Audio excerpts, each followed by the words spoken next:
Welcome back दोस्तों। आज मैं आपके सामने 2024 में मलयालम लैंग्वेज में रिलीज हुई एक साइकोलॉजिकल थ्रिलर मूवी को लेकर आया हूँ, जिसका नाम है रुधिरम, जिसमें आर.बी. शेट्टी और अपर्णा लीडिंग रोल पर है। तो अब चलिए फटाफट से वीडियो को स्टार्ट कर लेते हैं। उससे पहले लुटा दो प्यार, फॉलो ऑन इंस्टाग्राम। कहानी की शुरुआत में ही एक छोटे से कोट को दिखाया जाता है, the x forgets but the tree remembers, और इस मूवी की कहानी भी इसी कोट के बेसिस पर है। दूसरे सीन में स्वाति नाम की एक लड़की को दिखाया जाता है जो किसी कमरे में बंदी होती है। एक अनजान मास्क वाला बंदा स्वाति को इस कमरे में बंद करके रखा होता है। जब यह मास्क वाला बंदा स्वाति के पास आता है तो स्वाति इस बंदे से फाइट करते हुए यहाँ से भागने की कोशिश करने लगती है, लेकिन इससे नहीं हो पाता। वो मास्क वाला बंदा स्वाति के पप्पी को मारने की धमकी देने लगता है, इशारों में कहने लगता है कि अगर तुमने दोबारा भागने की कोशिश की तो मैं तुम्हारे पप्पी को मार दूंगा। तो स्वाति बेबस होकर बहुत रोने लगती है। मतलब स्वाति के साथ साथ इसका पप्पी भी यहाँ पर कैद होता है। उसके बाद वो मास्क वाला बंदा स्वाति के साथ वो वाली हरकतें करने लगता है, मतलब असॉल्ट करने लगता है। बाद में इस कमरे से बाहर चला जाता है। ये मास्क वाला बंदा स्वाति को एक बहुत ही खुफिया कमरे में बंद करके रखा होता है। यहाँ की आवाज ना बाहर जा पाती और इसी तरह से लॉक सिस्टम तो तगड़ा होता है। दूसरे सीन में डॉक्टर मैथ्यू नाम के एक बंदे को दिखाया जाता है जो किसी हॉस्पिटल में काम करते रहता है। मैथ्यू अपने सारे पेशेंट्स के साथ बहुत ही अच्छे से बर्ताव करते रहता है, मतलब अपने पेशेंट्स को बहुत ही कूल तरीके से समझाना। अगर उन लोगों के पास पैसे नहीं होते तो मैथ्यू उन लोगों को अपने पैसे देकर दवाई खरीदने के लिए कहता है। अपने सारे पेशेंट्स के नाम याद होते हैं इसको। दूसरी तरफ जब वो मास्क वाला बंदा दोबारा स्वाति के पास आने लगता है तो स्वाति उस मास्क वाले बंदे को चकमा देकर वहाँ से भागने की कोशिश करने लगती है। इस तरह से इन दोनों के बीच जबरदस्त तरीके से हाथापाई होने लगती है। फाइनली वो मास्क वाला बंदा स्वाति के पप्पी को लेकर दोबारा धमकाने लगता है कि चुपचाप यहाँ पर पड़ी रहो, अगर तुमने दोबारा ऐसी हरकत की तो सच में मैं तुम्हारे पप्पी को मार दूंगा। बेचारी स्वाति दोबारा हार मान लेती है। वो मास्क वाले बंदे ने स्वाति के कमरे में काफी सारी चीजें रखी होती है, मतलब हर एक चीज की फैसिलिटी होती है यहाँ पर। हर रोज स्वाति को इसकी जरूरत की चीजें भी लाकर देते रहता है। स्वाति को समझ में नहीं आता कि यह बंदा कौन है और मुझे यहाँ पर क्यों बांध के रखा। तभी यहाँ पर हमको एक शॉकिंग बात पता चलती है कि वो मास्क वाला बंदा और कोई नहीं, डॉक्टर मैथ्यू है। दुनिया के लिए तो ये बहुत ही शरीफ बंदा है, लोगों की फ्री में इलाज करता, मदद करता, सारे गाँव वाले इसकी बहुत रिस्पेक्ट करते, लेकिन ये अंदर से बहुत ही साइको होता है। स्वाति को भी ये बात पता नहीं होती कि इसको यहाँ पर कैद करने वाला डॉक्टर मैथ्यू है। जब भी कमरे में आता मास्क पहनकर आता और कुछ भी बात नहीं करता। इस एरिया में स्वाति की आवाज कोई भी सुनने वाला नहीं होता। इसी दरमियान में एक दिन स्वाति के कमरे में एक छोटा सा चूहा आता है, तो स्वाति और उसका पप्पी एक छोटा सा ट्रैप बनाकर इस चूहे को बाल्टी में बंद कर लेते हैं। दूसरी तरफ जेसन नाम का एक पेशेंट मैथ्यू के पास आता है, कहने लगता है कि सर यहाँ पर अब मेरा ट्रीटमेंट खत्म हो चुका है, वापस अपने गाँव पर जा रहा हूँ, पता नहीं मेरे गाँव वाले मुझे कैसा देखेंगे, कैसे मुझे ट्रीट करेंगे। मैथ्यू कहने लगता है कि जेसन तुम घबराओ मत, शांति से अपने गांव वापस जाओ, अच्छे से अपनी जिंदगी गुजारो, छोटे मोटे काम करते रहो, अगर तुमको कोई प्रॉब्लम होगी तो मेरे पास चले आना। इस तरह से अपना कार्ड भी देने लगता है। उसके बाद मैथ्यू नरेंद्र नाम के एक बंदे के घर पर जाता है और ये नरेंद्रन बहुत दिनों से पैरालाइज हो चुका होता है। इसी का ट्रीटमेंट करने के लिए मैथ्यू इसके घर पर आता जाता रहता है, फिजियोथेरेपी एक्सरसाइज करवाने लगता है। नरेंद्रन की बीवी को भी समझाते रहता है कि कैसे एक्सरसाइज करवाना है। जब नरेंद्रन की बीवी चाय बनाने के लिए किचन में जाती है तो वो मैथ्यू इस नरेंद्रन को बहुत टॉर्चर करने लगता है, मतलब थोड़ी देर इसकी सांस बंद करने लगता है, थोड़ी देर उसके सीने पर मारने लगता है। बाद में अपना फोन निकालकर इस नरेंद्रन को एक वीडियो दिखाने पर वो नरेंद्रन इस वीडियो को देख ही नहीं पाता, अपनी आंखें बंद कर लेता है। थोड़ी देर के बाद जब नरेंद्रन की बीवी वापस यहाँ पर आती है तो मैथ्यू बहुत ही अच्छे से बात करने लगता है कि दिन ब दिन सार की तबीयत बेहतर होने लगी है। नरेंद्रन एटलीस्ट बात भी नहीं कर पा रहा होता, इशारे में काफी सारी बार अपनी बीवी को कुछ बताने की कोशिश करते रहता है, लेकिन इसकी बीवी इसकी बातें समझ ही नहीं पाती। मैथ्यू इसकी तबीयत ठीक करने के बजाय और बिगाड़ते रहता है। उसके बाद मैथ्यू वापस अपने घर पर आकर फुल वॉल्यूम रखकर अच्छे से म्यूजिक एंजॉय करने लगता है। शॉकिंग बात यह है कि स्पीकर इसके कमरे में नहीं होता, स्वाति के कमरे में होता है। वो आवाजें सुनकर स्वाति के और उसके पप्पी के कान फटने लगते हैं। इस तरह से बहुत देर तक टॉर्चर करते रहता है। बहुत रात के बाद स्वाति सो जाती है। जब सुबह उठती है तो बहुत ही टायर्डली नजर आती है ये। अब कल इसने एक चूहे को बंद करके रखा था ना, उस बाल्टी के पास जाती है उस चूहे को देखने के लिए। शॉकिंगली वो चूहा नीचे एक छोटा सा होल बनाकर दूसरी जगह पर जा चुका होता है। ये देखकर स्वाति सोचने लगती है कि एक छोटा चूहा यहाँ से बचकर बाहर निकलने की कोशिश कर रहा है। मैं तो एक इंसान हूँ, मैं क्यों यहाँ से बाहर नहीं जा सकती। इस तरह से उसी होल के पास हल्के से खुदाई करने लगती है और जो मिट्टी निकलती है वो टॉयलेट में डालने लगती है। चूहा भी इसकी मदद करते रहता है। खैर दूसरे दिन मैथ्यू के पास एक औरत अपने बच्चे के साथ आती है। कहने लगती है कि डॉक्टर साहब, मेरा बेटा ढंग से खाना नहीं खा रहा, ढंग से सो भी नहीं रहा। एक्चुअली मैथ्यू इस लड़के के फादर को जानता होता है। कुछ महीनों पहले इस लड़के की फादर की डेथ हो चुकी होती है। अपने फादर मरने के बाद ये लड़का ढंग से खाना नहीं खा रहा और आधी रात को उठकर अपने फादर को याद करते रहता है। मैथ्यू उस लड़के से थोड़ी देर बात करने के बाद उस औरत को एक और डॉक्टर का नंबर देने लगता है कि आप इस डॉक्टर के पास जाइए, अच्छे से ट्रीटमेंट करेगा वो। उसके बाद मैथ्यू वापस अपने घर पर आकर उस स्वाति के कमरे पर जाता है खाना वाना देने के लिए। मैथ्यू आने से पहले स्वाति उस होल को कवर कर लेती है उस बाल्टी से। मैथ्यू को शक नहीं होता। मैथ्यू बाहर जाने के बाद स्वाति दोबारा खुदाई करना स्टार्ट करती है। उसी रात जब मैथ्यू अपनी गाड़ी से कहीं पर जा रहा होता है तो इसकी गाड़ी ब्रेकडाउन हो जाती है। वर्गीस नाम का एक लोकल पॉलिटिशियन मैथ्यू को सड़क के पास देखकर इसकी हेल्प करने के लिए आता है। जब वर्गीस गाड़ी चेक कर रहा होता है तो मैथ्यू उसी वक्त इस वर्गीस पर हमला करके बेहोश कर देता है। इसके भी हाथ पैर बांध के अपने घर ले जाकर किसी कमरे में बांध के रख देता है। इस वर्गीस को कोई बेहोशी की इंजेक्शन डालकर बहुत टॉर्चर करने लगता है। फाइनली इसकी मूंछ और दाढ़ी मुंडवा कर इसको एक लड़की की तरह बना देता है। इस वर्गीस को साड़ी भी पहनाता है। दूसरी तरफ वो स्वाति धीरे धीरे खुदाई करने लगती है दीवार के उस पार। थोड़ी दूर खुदाई करने पर एक छोटी सी रोशनी नजर आती है। स्वाति जोर जोर से चीखने चिल्लाने लगती है कि प्लीज कोई मेरी मदद करिए, मैं यहाँ पर हूँ। लेकिन उस एरिया में कोई भी इसकी आवाज़ सुनने वाला नहीं होता, क्योंकि मैथ्यू का घर गांव से बहुत ही दूर होता है, किसी पहाड़ी इलाके में। बेचारी स्वाति बहुत रोने लगती है। खैर उसी रात उस एरिया में जोरदार बारिश होने लगती है। उस बारिश का पानी होल के जरिए से कमरे में आने लगता है। स्वाति फटाफट से उस पानी को टॉयलेट में डालने लगती है कि कहीं मैथ्यू ना देख ले। देखते देखते बारिश और बढ़ जाती है, जिसकी वजह से स्वाति ने जो होल बनाया होता है वो सारा का सारा होल कवर हो जाता है। मतलब सुबह होने के बाद स्वाति इस चीज को देखकर शॉक में रह जाती है कि इसकी सारी मेहनत पानी में बह गई। दूसरी रात मैथ्यू अपने पेशेंट जेसन को अपने पास बुलाकर उसको दारू पिलाते हुए उसके दारू में कोई दवाई मिला देता है। एक्चुअली मैथ्यू ने जेसन से ये कहा होता है कि तुम मेरे पास ही काम करो। सो दवाई पिलाने के बाद जेसन को उस वर्गीस के पास भेजता है। अब वर्गीस से जेसन को एक लड़की की तरह नजर आने लगता है। कहने लगता है कि मैं लड़की नहीं बल्कि लड़का हूँ, मुझे छोड़ दो। लेकिन ये जेसन को समझ में नहीं आता कि ये कर क्या रहा है। इस तरह से इस वर्गीस का बलात्कार कर देता है। उसके बाद सीन थोड़ा सा फ्लैशबैक में जाने लगता है। जब स्वाति छोटी बच्ची थी तब पत्थर की मदद से कुछ आमों को तोड़ने की कोशिश करती रहती है, लेकिन हर वक्त इसका निशाना चूकते रहता है। ये देखकर स्वाति की दादी स्वाति के पास आकर मोटिवेट करने लगती है कि तुम कभी भी हार मत मानो, हमेशा ट्राई करती रहो, कभी ना कभी तुमको सक्सेस मिलेगा।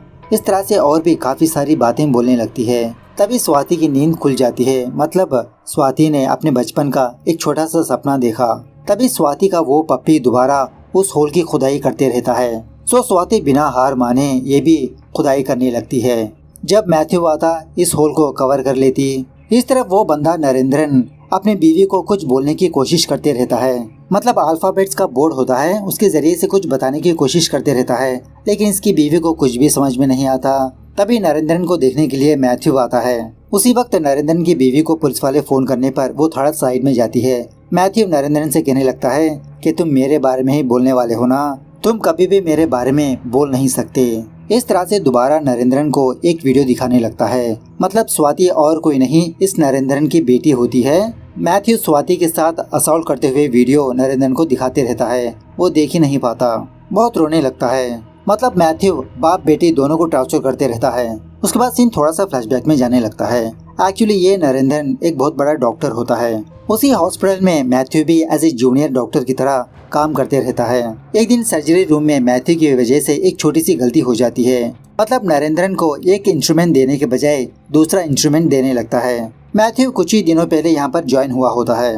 नरेंद्रन डांटने लगता है, क्या तुमने सच में डॉक्टरी करी या तो फिर ऐसे ही चले आए? सर्जरी खत्म होने के बाद तुम मेरे कैबिन में आओ। इस तरह से काम खत्म होने के बाद मैथ्यू नरेंद्रन से मिलने के लिए उसके पास जाता है। नरेंद्रन मैथ्यू के बारे में पूछने लगता है कि तुम्हारा नाम क्या है, कहाँ से आए हो, कहाँ पर MBBS किया, मैथ्यू मैंगलोर का एक गाँव बोलता है। नरेंद्र कहने लगता है, अरे कुछ सालों पहले मैंने वहाँ पर सर्विस किया था। मैथ्यू कहने लगता है कि सर उसी हॉस्पिटल में मेरी माँ भी काम करती थी एज ए स्वीपर की तरह। नरेंद्र कहने लगता है, अच्छा तो तुम उसके बेटे हो। तुम्हारी माँ हमेशा कहा करती थी कि मैं अपने बेटे को जरूर डॉक्टर बनाऊंगी, तो फाइनली उसने ये कर दिखाया। तुम्हें देखकर बहुत ही अच्छा लगा। इस तरह से बहुत अप्रिशिएट करने लगता है। प्रेजेंट डे पर नरेंद्रन की बीवी पुलिस स्टेशन पर जाकर स्वाति की मिसिंग कंप्लेंट लिखवाने लगती है। एक्चुअली ऑलरेडी लिखवा चुकी होती है, लेकिन पुलिस वाले ढंग से केस की इनिशिएशन नहीं करते, जिसकी वजह से स्वाति की माँ हायर ऑफिसर के पास जाकर बहुत रिक्वेस्ट करने लगती है। इस तरफ मैथ्यू वापस अपने घर पर आकर खाना देने के लिए उस वर्गीस के कमरे पर जाता है। तभी वो वर्गीस मैथ्यू पर हमला करने लगता है। इस तरह से बहुत देर तक इन दोनों के बीच जबरदस्त तरीके से हाथापाई होने लगती है। वर्गीस यहाँ से भागने की कोशिश करते रहता है, लेकिन मैथ्यू इसे जाने ही नहीं देता। इसी दरमियान में मैथ्यू के घर की घंटी बजने लगती है। ये सुनने के बाद मैथ्यू साड़ी से इस वर्गीस के हाथ पैर बांधकर एक कोने में पटक देता है। बाद में हल्के से खिड़की के पास जाकर बाहर झांकने लगता है, तो एक पुलिस वाला इंक्वायरी के लिए मैथ्यू के घर के पास आया होता है। मैथ्यू फटाफट से वो मास्क पहनकर स्वाति के कमरे पर जाकर उसका पप्पी हासिल करके इशारों से धमकाने लगता है कि अगर तुमने आवाज किया तो मैं तुम्हारे कुत्ते को मार दूंगा, चुपचाप बैठी रहो। सो बाद में दरवाजा ओपन करके उस पुलिस वाले को घर के अंदर इनवाइट करता है। वो पुलिस वाला मैथ्यू का घर बस ऐसे ही देखते हुए नॉर्मल से सवालात पूछने लगता है कि आप यहाँ पर कितने सालों से रहते आ रहे हो, घर में कौन कौन रहता है। मैथ्यू भी पूछने लगता है कि सर आपने नहीं बताया कि आप यहाँ पर क्यों आए हो। ये पुलिस वाला कहने लगता है, अरे कुछ नहीं, वो काउंसलर वर्गीस है ना, वो मिसिंग है। आसपास के लोगों से पूछताछ करने पर मुझे ये बात पता चली कि वर्गीस ने आखिरी बार आपसे मुलाकात किया।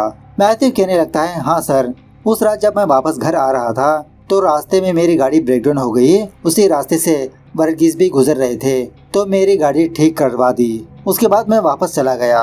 उसी वक्त वो वर्गीस अपने पैरों की रस्सी खोलकर दरवाजे को बार बार मारने लगता है। पुलिस वाला पूछने लगता है, क्या इस घर में एक और सीक्रेट कमरा भी है, क्या है उस कमरे में। इस तरह से जाने वाला होता है तो मैथ्यू इस पुलिस वाले पर हमला करने लगता है कि कहीं इस पुलिस वाले को सच ना पता लग जाए। इन दोनों के बीच बहुत हाथापाई होने लगती है। फाइनली पुलिस वाले को मार देता है। उसके बाद वर्गीस के पास आकर वर्गीस के मुंह में काफी सारे शहद की मक्खियां डालकर बहुत ही बुरी तरीके से मार देता है इसको भी। उसी रात स्वाति सक्सेसफुली उस दीवार को होल बनाकर उस कमरे से बाहर निकल जाती है। अब इसका पप्पी तो मैथ्यू के पास होता है। अपने पप्पी को हासिल करने के लिए चोरी चुपके मैथ्यू के घर पर जाने लगती है। उस वक्त मैथ्यू वर्गीस की लाश को एक कवर में बांधते रहता है ठिकाने लगाने के लिए। मैथ्यू को देखकर स्वाति तो शॉक में रह जाती है। मुझे किडनैप करने वाला मैथ्यू है। ऑलरेडी ये स्वाति मैथ्यू को जानती होती है। नरेंद्रन के पास काम किया करता था। स्वाति से हर रोज इसकी मुलाकातें हुआ करती थी।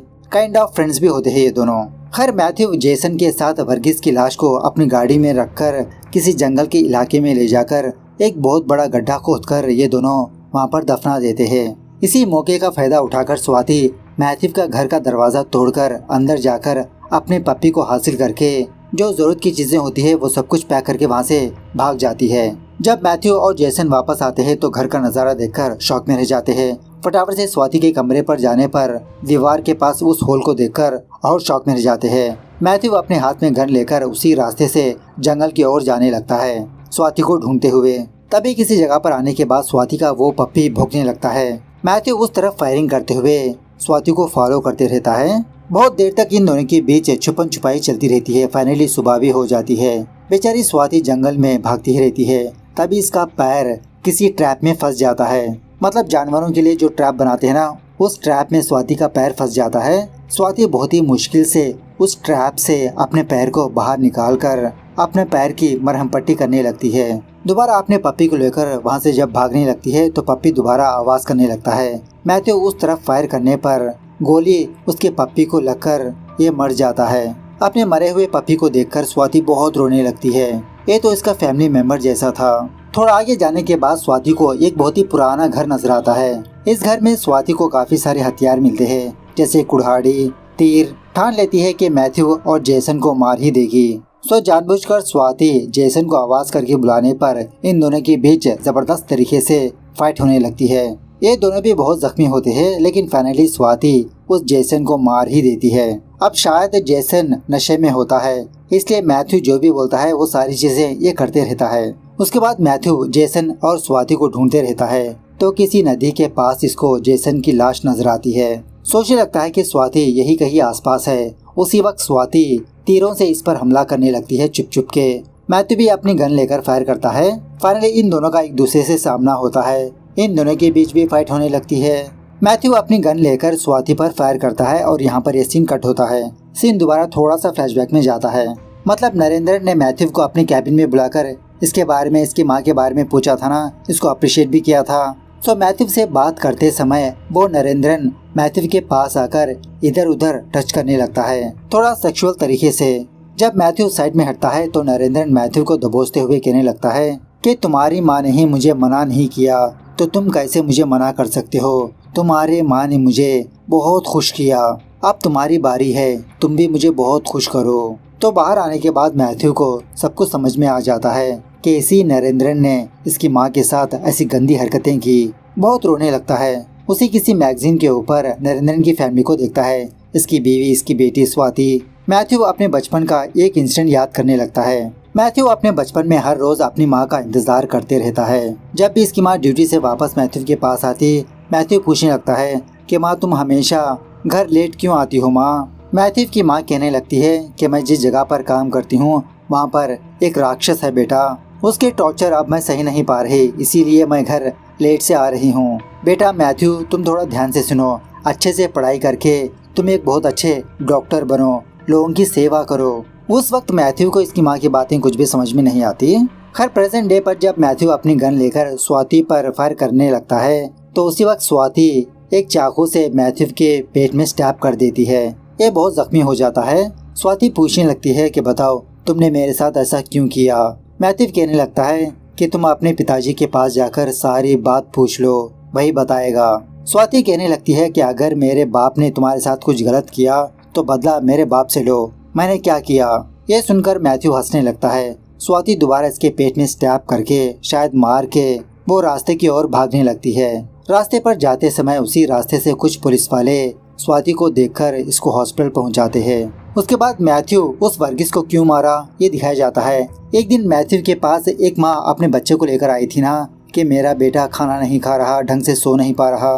तो मैथ्यू उस बच्चे को साइड में लाकर इससे बात करने लगता है। पता चलता है कि इस बच्चे की माँ उस वर्गीस के घर में काम करती है और वो वर्गीस इस बच्चे के साथ गंदी हरकतें करते रहता है। तो यही चीज इस बच्चे के दिमाग में बैठ गई जिसकी वजह से ये बच्चा खाना नहीं खा रहा होता, मतलब ये बच्चा डिप्रेशन में चला जाता है। तो मैथ्यू उस वर्गीस को कैद करके उस बच्चे के सामने ही उस वर्गीस को मार देता है ताकि इस बच्चे की जिंदगी मैथ्यू की जैसी ना हो। प्रेजेंट डे पर वो स्वाति ठीक ठाक होकर अपने घर वापस आती है और फटाफट से अपने हाथ में एक चाकू लेकर शायद अपने फादर के कमरे पर जाती है उसे मारने के लिए। इस तरह से ये मूवी यहाँ पर दी एंड होती है। मूवी की स्टार्टिंग में जो कोट दिखाया गया था वो यही होता है, the x forgets but the tree remembers. मतलब कुल्हाड़ी काटे हुए पेड़ को भूल सकती है लेकिन पेड़ कुल्हाड़ी को नहीं भूलता। जो सहता है उसी को पता होती है कि किसने इसके साथ जुल्म किया। मूवी कैसे लगी कमेंट करके बताना जरूर। मिलते हैं अगली वीडियो में, तब तक take care, bye bye, see you soon.